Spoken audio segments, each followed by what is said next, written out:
शाम का समय था। शहर पहले की तरह ही भाग रहा था। लोग अपने काम में व्यस्त, सड़कों पर भीड़ और आसमान बिल्कुल साफ। लेकिन आज हवा में कुछ अजीब सा था, जैसे कुछ होने वाला हो। लिन कैटो धीरे धीरे सड़क पर चल रहा था। उसे खुद भी समझ नहीं आ रहा था कि दिल इतना बेचैन क्यों है। उसने अपना फोन निकाला। हर जगह एक ही खबर चल रही थी।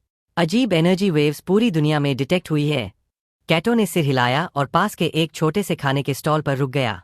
क्या लोगे? दुकानदार ने पूछा। कुछ भी जल्दी दे दो, कैटो ने थक कर कहा। आज फ्रेश चिकन है। कैटो ने बिना सोचे समझे सिर हिला दिया।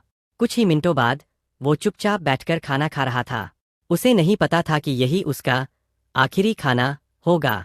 जैसे ही उसने आखिरी निवाला खाया, अचानक आसमान का रंग बदल गया। काले बादल पूरे शहर पर छा गए। तेज लाल बिजली आसमान को चीरती हुई गिरी। एक जोरदार धमाका हुआ। लोग चीखने लगे। ये क्या हो रहा है? बचाओ! कैटो ने घबराकर चारों तरफ देखा, और जो उसने देखा उस पर यकीन करना नामुमकिन था। कुछ लोग अचानक जानवरों में बदल रहे थे। एक आदमी का शरीर फटने लगा और वो धीरे धीरे शेर बन गया। एक और इंसान भेड़िए में बदल गया। कोई उड़ने लगा, जैसे उसके पंख निकल आए हों। पूरी दुनिया पागल हो चुकी थी।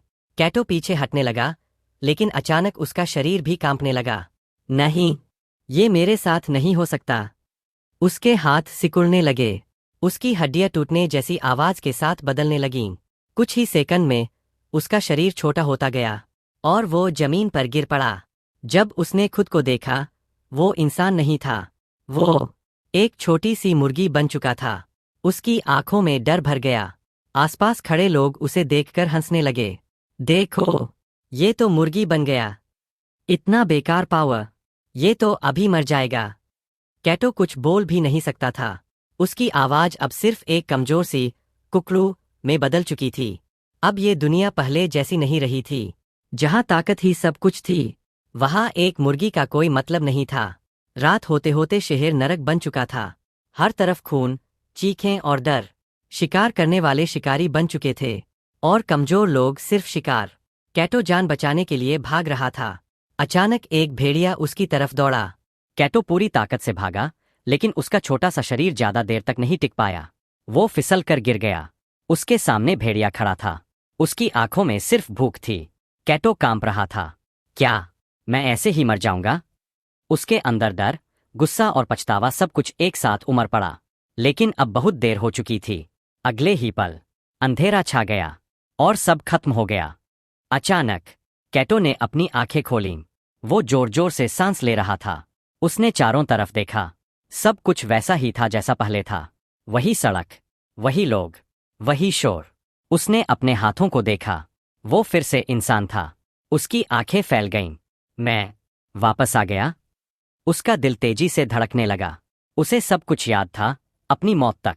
उसने तुरंत उसी स्टॉल की तरफ देखा जहां वो कुछ देर पहले खाना खा रहा था। दुकानदार मुस्कुराते हुए बोला, क्या लोगे? इस बार कैटो चुप नहीं रहा। उसकी आंखों में डर नहीं, एक ठंडी समझदारी थी। इस बार उसने धीरे से कहा, मैं अपना आखिरी खाना खुद चुनूंगा।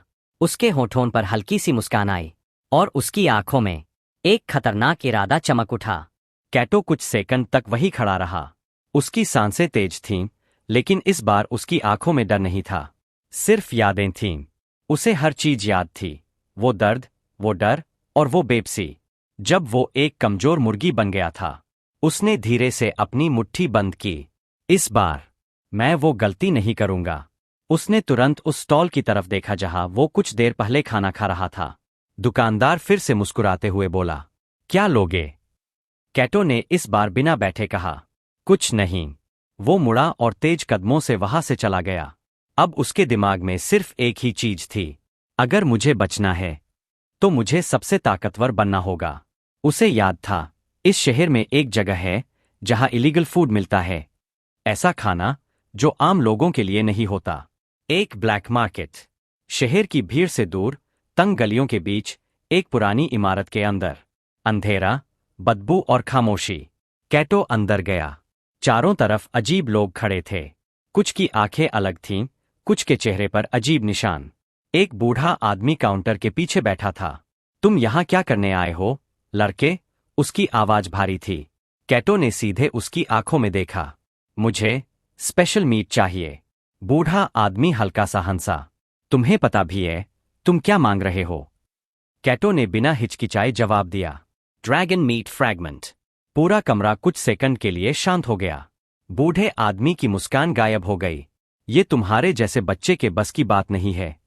कैटो आगे झुका। मेरे पास समय नहीं है। अपकलिप्स शुरू होने वाला है।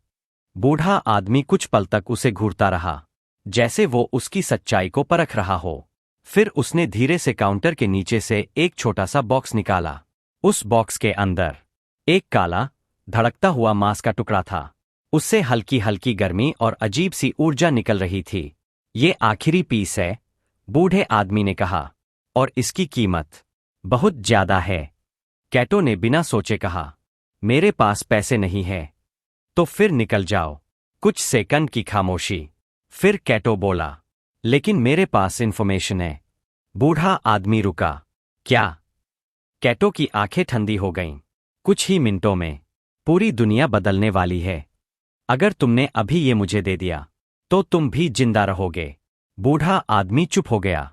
उसके चेहरे पर पहली बार गंभीरता आई। कुछ सेकंड बाद उसने बॉक्स आगे बढ़ा दिया। अगर तुम झूठ बोल रहे हो तो तुम सबसे पहले मरोगे। कैटो ने बॉक्स उठा लिया। मैं पहले ही मर चुका हूं। वो तेजी से उस जगह से बाहर निकला। आसमान धीरे धीरे फिर से बदल रहा था। काले बादल, वही लाल चमक। समय बहुत कम था। कैटो ने एक सुनसान जगह ढूंढी। उसने बॉक्स खोला। उसके अंदर का मांस धड़क रहा था, जैसे जिंदा हो। एक पल के लिए उसका हाथ रुक गया। उसे अपनी पहली मौत याद आई। उसकी आंखों में दर्द की झलक आई। फिर वो गायब हो गई। इस बार मैं शिकार नहीं बनूंगा। उसने वो मांस खा लिया। जैसे ही उसने निगला, उसका पूरा शरीर कांप उठा। आह! उसके अंदर आग जलने लगी।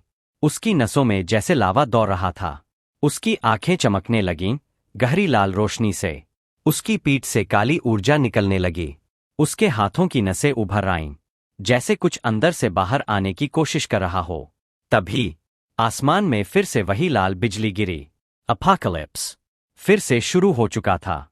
लेकिन इस बार कैटो घुटनों के बल जमीन पर था। उसके चारों तरफ आग की हल्की लपटें घूम रही थीं। उसने धीरे धीरे अपना सिर उठाया। उसकी आंखें अब पहले जैसी नहीं थीं। उनमें एक अजीब, डरावनी चमक थी। उसके होठों पर हल्की मुस्कान आई। अब खेल शुरू होता है।